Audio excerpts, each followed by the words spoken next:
Olá, amados, a graça e a paz do Senhor Jesus. Então voltamos aqui com a segunda aula da disciplina Nova Aliança. Dessa vez nós vamos falar sobre o confronto que existe entre as duas alianças, entre a velha aliança e a nova aliança. Então que Deus possa trazer para você revelação, entendimento a respeito dessa disciplina, no nome santo e poderoso de Jesus. E nós vamos aprender um pouco sobre essas grandes diferenças, onde o apóstolo Paulo traça esse paralelo. Para quê? Para que cada dia mais a gente possa viver a realidade da graça de Deus que está sobre nós. E assim, o primeiro grande confronto, a primeira grande diferença é que a velha aliança é uma promissória de dívida, mas a nova aliança ela traz paz. Então é possível viver nos dias de hoje, nos dias do Novo Testamento, mas ainda se relacionar com Deus com base nos princípios do Velho Testamento, né? Com aquelas bases lá da velha aliança. Então na velha aliança Deus exigia a justiça do homem, mas hoje na nova aliança Deus coloca a justiça sobre o homem, através de Cristo Jesus. Então essa justiça ela nos é transmitida, ela não é conquistada através de um comportamento. Então é por isso que o justo ele vive pela fé, pois ele não vê essa justiça, mas Deus vê. Deus vê, amado, essa justiça que foi colocada sobre você. Então a nossa justiça hoje é um dom que recebemos, é um presente de Deus e não um comportamento adquirido.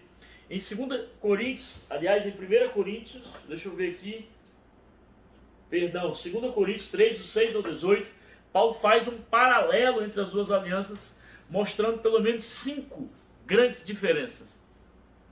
A primeira é que a velha aliança é uma nota promissória de dívida, mas a nova aliança traz paz. Está lá no texto escrito, o qual nos habilitou para sermos ministros de uma nova aliança, não da letra, mas do Espírito, porque a letra mata, mas o Espírito vivifica. Então a palavra letra usada aqui, ela pode ser traduzida como lei do Velho Testamento. Então, ainda hoje, essa palavra letra, ela é usada como sinônimo de dívida. Ela é uma escrita de dívida, uma nota promissória, uma carta de fiança. Então, não é por acaso que o governo emite um documento chamado LTN, Letras do Tesouro Nacional. Quando você adquire um LTN, o governo passa a ser o seu devedor. Você passa a ter uma carta promissória chamada de letra do tesouro. É um escrito de dívida. Nesse sentido, então, pregar a letra é pregar a dívida que as pessoas possuíam com Deus de acordo com a lei.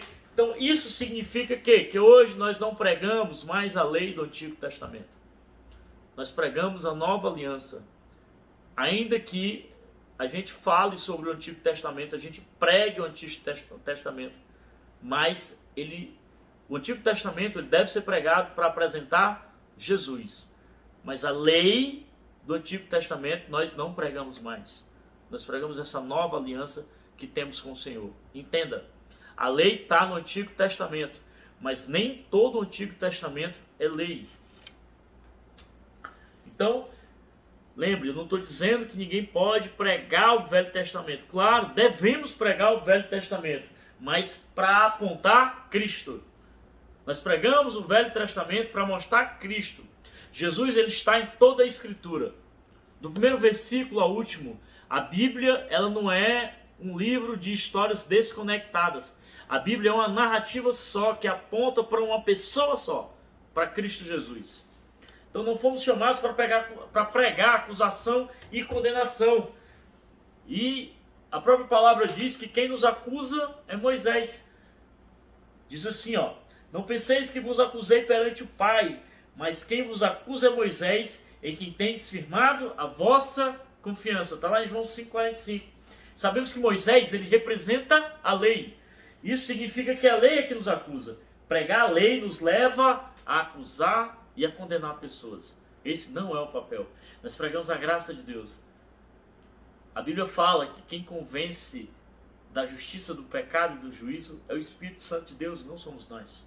Então nós pregamos graças, pregamos identidade, pregamos a filiação que ela pode assumir em Cristo Jesus. E deixamos para que o Espírito Santo faça a obra. O nosso papel é crer. Então dificilmente um pastor prega unicamente a lei. Normalmente eles pregam um tipo de mistura. Eu já vi muito isso. Então eles misturam um pouco do Velho, do Antigo Testamento.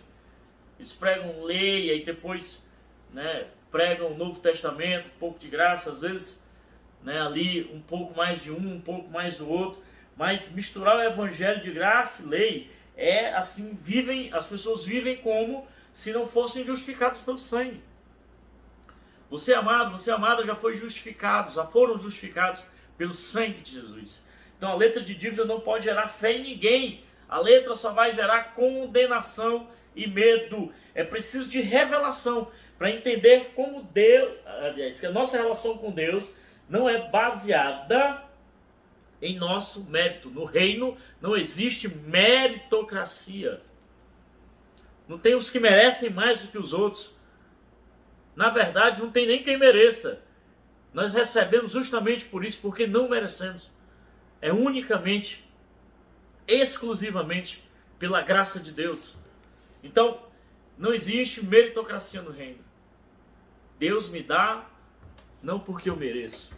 Deus me dá porque Ele é bom. É porque Ele me ama, é porque eu sou filho. Deus te abençoa porque você é filho amados do Senhor. Então não queira se relacionar com Deus, amado, com base em nenhum tipo de merecimento. Você só precisa crer e confiar na graça de Deus, que já está aí sobre você. Amém? Então, essa seria então, né, o primeiro grande paralelo, a grande diferença, né, entre a nova e a velha aliança. A velha aliança é uma promissória de dívida, mas a nova aliança lá traz paz. E segundo, a velha aliança resulta em morte, mas a nova aliança é o ministério do Espírito.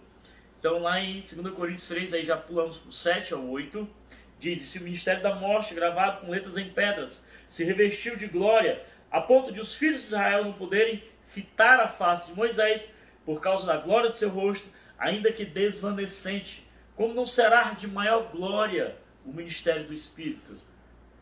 Então Paulo diz que o ministério da morte foi gravado com letras de pedras. Todos nós sabemos que somente a lei foi gravada em pedras. Os 10 mandamentos. Sendo assim, a lei é o ministério da condenação. Experimenta pregar colocar os 10 mandamentos na parede da sua casa e ficar todo dia olhando para ele. Eu vou cumprir. Amado, isso não vai gerar vida. Porque num dado momento você vai chegar à conclusão de que você não consegue cumprir todos os mandamentos. Isso vai produzir em você condenação. Não faça isso. Nós ministramos vida. O Espírito ministra vida. A nova aliança ministra vida. Então, precisamos entender. A nova aliança é o ministério do Espírito.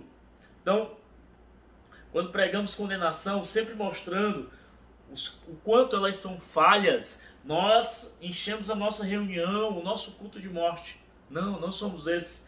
Mas se ministrarmos a graça, o Espírito pode agir livremente. O conceito comum é que a reunião fica pesada por causa do pecado das pessoas. Mas a verdade é que se pregamos a graça, as pessoas em pecado logo experimentarão o perdão de Deus. Condenar o pecador não libera vida, mas perdoá-lo sim. Eu nunca vou conseguir gerar vida em alguém apontando os defeitos dela. Nunca. Mas se eu apresento a graça de Deus para ela, se eu apresento esse amor imenso e maravilhoso que nos alcançou, que nós temos experimentado, isso sim vai gerar vida. A lei é o ministério da condenação. E o apóstolo Paulo diz que muito mais glorioso é o ministério do Espírito. Então a diferença fundamental entre velha e nova aliança é que na velha aliança somente a impureza e a morte eram transmitidas. Mas nunca a vida e santidade. E é por isso que um sacerdote levita jamais poderia impor as mãos sobre um leproso, orar sobre um morto. Porém, na nova aliança, vida pode ser transmitida, graça pode ser transmitida. Então nós estamos debaixo dessa aliança, amados, que nunca vai mudar, da nova aliança. Então, creia que não precisamos temer tocar as pessoas, pois a vida de Deus em nós é mais poderosa do que a obra do maligno na vida delas. Então tem gente que teme, né, ali lidar com pessoas em situações difíceis, né, porque temem uma espécie de retaliação. Meu irmão, eu vou lhe dizer aqui uma coisa, muito maior que habita em você. Muito maior é o que habita em você. Habita dentro de mim e você a força mais poderosa do universo. Então essa vida de Deus pode ser transmitida, essa graça de Deus que habita dentro de nós pode ser transmitida. Ah, mas lá está endemoniado. Se você chegar, o demônio corre. Porque treva e luz não se misturam. Não temam. Muito mais glorioso é o ministério do Espírito. Então Paulo diz em 1 Coríntios 7 que a mulher crente santifica o marido descrente. Entende? A posição dela em Cristo Jesus, ela santifica o marido que é descrente. Da mesma forma acontece o contrário, o marido crente santifica a esposa descrente. Então na velha aliança os filhos de Israel estavam sob o ministério da morte. Mas hoje os crentes, aquele que crê, estão sob o ministério da vida abundante de Cristo Jesus. Esse é o seu lugar. Esse é o ministério do qual você faz parte. Não é poderoso isso? A nova aliança proporciona isso para nós. Não estamos mais debaixo de condenação, mas debaixo do favor de Deus. Oh, aleluia, glória a Deus. Terceiro, a velha aliança traz condenação, mas a nova aliança ministra justiça. Porque se o ministério da condenação foi glória, em muito maior proporção será glorioso o ministério da justiça. Então tudo sobre a lei tem a ver com você olhando para si mesmo. A lei te leva a olhar para si. A graça te leva a olhar para Jesus. Se você olhar para si, você vai encontrar falhas e vai acabar entrando numa condição, num estado de condenação. Se você olhar para Jesus, você não vai ter tempo de olhar para as circunstâncias. Não vai ter tempo de olhar para a acusação. Porque o apóstolo Paulo ensinou que devemos viver com os olhos fixos no autor e consumador da nossa fé. Você só vai ver Jesus. Não vai ver condenação, não vai ver limitações, mas só vai ver um Jesus que é ilimitado. Então a maneira simples de avaliarmos que tipo de ministro nós somos é observando se a nossa pregação leva as pessoas a olharem para elas mesmas ou se leva elas a olhar para Jesus. Se eu estou pregando condenação, lei e condenação, as pessoas vão olhar para Jesus. Se eu prego a graça do Senhor, as pessoas vão olhar, se eu estou pregando lei e condenação, as pessoas vão olhar para si. Mas se eu prego a graça do Senhor, a nova aliança, as pessoas vão olhar para Jesus. É muito melhor ter os olhos fixos no autor e consumador da nossa fé. Amém? Então, 4, a velha aliança é um véu. Mas na nova aliança somos transformados por contemplar a Cristo. Entenda? Eu vou ser transformado, não vou ser transformado por contemplar a mim mesmo. Não vou ser transformado por estudar a lei. Eu vou ser transformado contemplando o Senhor. Quanto mais eu olho para Ele, mais parecido com Ele eu me torno. Contemple Jesus. Entre nesse estado, nesse lugar de contemplação. De olhar para o Senhor e ser transformado por Ele, se deixar ser moldado por Ele. Esse sim é o meu e o seu lugar. Lá em 2 Coríntios 3, 14 e 16 diz assim, mas os sentidos deles se embotaram, pois até o dia de hoje, quando fazem a leitura da antiga aliança, o mesmo véu permanece, não lhes sendo revelado que em Cristo é removido, mas até hoje, quando é lido Moisés, o véu está posto sobre o coração deles. Quando, porém, algum deles se converte ao Senhor, o véu lhe é retirado. Ou seja, a lei ela é um véu. A lei ela encobre a atual verdade. Enquanto andamos pela velha aliança da lei, nossos olhos espirituais eles ficam vendados. Eu não consigo enxergar a nova realidade espiritual. Mas quando nos voltamos para a graça de Deus, então nós recebemos revelação.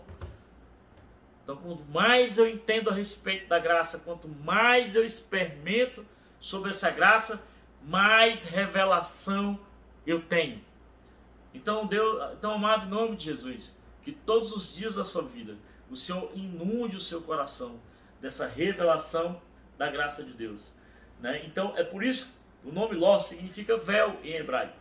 Isso indica que Ló é um símbolo do crente que ainda vive na lei. E é por isso que Deus se separou de Ló. É por isso que depois que se separou de Ló, o Senhor disse a Abraão: levanta os olhos para o norte, para o sul, para o leste ou para o oeste. Porque quando ele se apartou do véu, ele pôde enxergar as maravilhas que Deus tinha reservado para ele. Aparta-te do véu, amado. Mas eu declaro que esse não é você.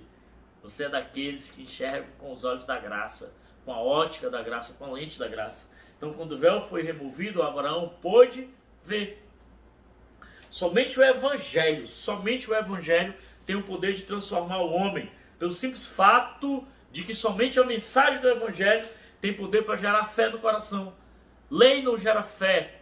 A mensagem do Evangelho, sim, de um Cristo, do Filho de Deus, que na cruz morreu pelo meu e seu pecado, para que hoje fôssemos feitos justiça de Deus, para que todos os nossos pecados fossem perdoados e dele recebêssemos novidade de vida, uma nova história. É essa pregação que gera fé. Não a pregação da lei, que mostra o quão limitado eu sou, que mostra a quantidade de erros que eu cometo. Não, mas a pregação de Cristo crucificado, ressuscitado, para nunca mais morrer. Morreu pelo meu pecado. Nós morremos junto com ele, porém ele ressuscitou. Nós ressuscitamos junto com ele, para nunca mais morrer. A nova aliança nos dá essa garantia. Não é poderoso isso, amados? Então, Paulo disse que nós somos contemplados, fomos transformados apenas por contemplar a glória de Deus. Precisamos pintar um quadro vívido de Cristo e não pregarmos a lei. A lei pode trazer condenação, mas ela não tem poder de transformar o homem. Não tem. Só o Evangelho tem. Então nós somos habituados a pensar que a transformação é fruto do nosso esforço, empenho. Eu tenho que me esforçar. Não. A nossa transformação ela vem de contemplar Cristo. A nossa nova realidade ela vem através de Cristo Jesus. Coríntios 3,18. Lá em 2 Coríntios 3,18. Todos nós com o rosto desvendado, contemplando que como espelho a glória do Senhor, somos transformados de glória em glória, na sua própria imagem, como pelo Senhor. Os filhos de Israel não podiam entrar no Santo dos Santos, só o sumo sacerdote podia entrar lá. Somente o sumo sacerdote podia fazer isso, e era só uma vez por ano, no dia da expiação. Hoje, porém, você tem acesso livre. Imagina aí, o presidente da República demitindo o chefe de gabinete, mandando derrubar a antessala e arrancando a porta do seu próprio gabinete. Acesso livre. Assim o Senhor fez. Em Cristo Jesus o seu acesso é livre com o Senhor. Você pode colocar os pés no Santo dos Santos. A presença do Senhor é acessível a você, no seu quarto, no seu secreto. Amados, isso é muito poderoso. Nosso representante é perfeito, nosso sumo sacerdote é perfeito e por causa dele nós temos esse livre acesso. Nós podemos nos achegar ao trono da graça de Deus em Cristo Jesus. Você tem utilizado disso? Desse seu acesso irrestrito? Então na nova aliança todos somos feitos sacerdotes e podemos ministrar diante da Arca da Aliança. Esse é o centro da revelação da nossa aliança, da nova aliança. Cristo veio habitar dentro de nós. Ele nos revestiu da sua justiça. E hoje nós somos morada dele. E se Cristo abrisse em nós, nós somos feitos reis e sacerdotes. E quinto, por último, a velha aliança produz um comportamento sem transformação do coração. Mas na nova aliança somos transformados de glória em glória. Aqueles que vivem pela lei possuem apenas um senso de obrigação. Eu tenho que fazer. Esse é o meu papel. Mas acabam vivendo uma vida falsa. É como assim, aquele garoto que diz: você me manda ficar sentado, mas no meu coração eu estou em pé. Então só é algo exterior. Quem vive assim está sempre com medo, né? Medo de quê? Medo de ser punido se não fizer. Entenda, a mão de Deus ela não está mais sobre nós para castigar. Ela não está mais sobre a humanidade, sobre o homem, para exercer castigo. A mão do Senhor, amado, está sobre você para te abençoar, para derramar bênçãos sem medidas, para te guardar, para te proteger. Deus não está mais disposto a castigá-lo. Isso é velha aliança. Na nova aliança, o castigo de Deus não está mais sobre nós, porque tem muita graça derramada, bênçãos sem medidas. Confie nisso. Confie na nova aliança que você tem com o Senhor através de Cristo Jesus. Ela te garante isso. Então, a vida na lei é uma vida falsa, porque não vem de dentro, é uma vida amedrontada, com constante assombro da punição. É uma vida oprimida, porque o tempo todo você lembra que está fora do padrão. O tempo todo você lembra como você erra, como você é pecador. O tempo todo você é acusado. Não, amado, a obediência da lei não tinha o poder de eliminar o pecado da vida das pessoas. A lei não tem poder para tornar alguém santo, justo e bom. A presença de Cristo, sim. Na nova aliança, sim. Então, hoje o pecado não tem mais domínio sobre você. Está lá em Romanos 6,14. Pois o poder de Jesus, ele veio para vencer a tentação que se manifesta quando eles sabem que são justos em Cristo Jesus, independente das suas obras. Hoje, na nova aliança, somos desafiados a olhar para o Senhor. Os crentes possuem uma tremenda confiança e segurança em Cristo, porque agora olham para Jesus e não para si mesmo. Você tem feito isso? Você tem olhado para Jesus? Quando você erra, você tem olhado para o Cristo do qual você está revestido? Esse é o nosso papel, nossa obra é crer, manter os olhos fixos no autor e consumador da nossa fé. Então, quando misturamos lei com graça, o resultado é que a nova aliança perde todo o seu poder. Lá em Hebreus 13:12, diz assim: por isso foi também Jesus, para santificar o povo pelo seu próprio sangue, sofreu fora da porta. Saiamos, pois, a ele fora do arraial, levando o seu vitupério. A carta aos Hebreus foi escrita para advertir alguns riscos de voltarem para o judaísmo. Alguém que já era justificado por Cristo Jesus, mas queria voltar às velhas práticas de antigamente, achando que com isso poderia obter mérito, poderia obter mais justificação. Então, nós temos que sair fora do arraial junto com Jesus. O arraial aponta aqui para a velha aliança. Cristo está fora e precisamos sair para encontrar ele. Porque está fora do arraial, está fora da velha aliança. Você está amalgamado com Cristo Jesus. Contemple o Senhor. É Ele que vai te trazer vitória. É Ele que vai te trazer tudo que você precisa de transformação, de revelação. Não são exigências, não são cumprimentos de lei. Então, é necessário você ter entendimento, ter revelação de que velha e nova aliança não se mistura como água e vinho. Não há como pregar um e outro ao mesmo tempo. Nós somos ministros da graça da nova aliança que temos com Cristo Jesus. E o Senhor garante, o Senhor é fiel. Amém? Então, encerrando aqui a segunda aula, que é um complemento da primeira. Eu espero que Deus esteja ministrando muito ao seu coração. Como eu disse, eu tenho certeza disso. E até a próxima aula, para a honra e glória do nosso Senhor Jesus. Amém?